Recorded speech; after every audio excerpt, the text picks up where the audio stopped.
আমরা সানডেতে সকল ফ্রেন্ডসরা মিলে অপর্ণার জন্য একটা ব্যাচেলারেট পার্টি অ্যারেঞ্জ করেছিলাম।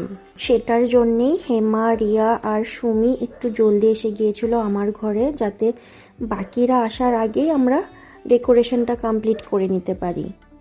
কিন্তু সেদিন শেড ডাউন থাকায় আমাদের বেলুনগুলো মুখ দিয়ে ফুলাতে হয়েছে, আর বাকিরাও চলে এসছে।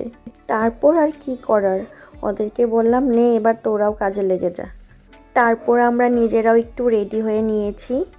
সুষমা, বিশাখা, রিয়া, হেমা, তৃপ্তি, সুমি আর এই যে আমাদের ব্রাইড। সেদিন কিন্তু আমরা খুব মজা করেছি।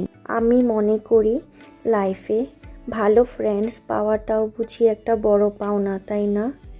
সেদিন বিশাখা হয়েছিল আমাদের ফটোগ্রাফার। ও কিন্তু খুব ভালো ছবি তুলে। তারপর আমরা কিছুটা স্ন্যাক্স অর্ডার করে নিয়ে আসছিলাম, আর অপর্ণা আমাদের জন্য সারপ্রাইজ গিফটও নিয়ে এসেছিল। গিফটস পেয়ে সবাই খুশিতে, সাথে সাথে গিফটস আনবক্সিং। গিফট বক্সে ছিল টফি, আর এটা দেখো, এটা এত ভালো লেগেছে আমার। আমি তো সাথে সাথে আমার স্কুটির কিরিং বানিয়ে নিয়েছি। আর এই থ্যাংক ইউ কার্ডটা কিন্তু ও নিজে হাতে বানিয়েছে। অফিসে ফ্রি টাইমে বসে ও নিজে আমাদের জন্য বানিয়েছে।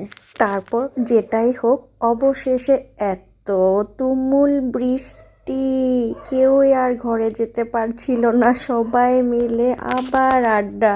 তবুও সুমি আর রিয়া আগেই বের হয়ে গেল, কারণ বিভানকে রেখে আসছে। তো চলো আজকে আমিও এখানেই শেষ করছি, টাটা।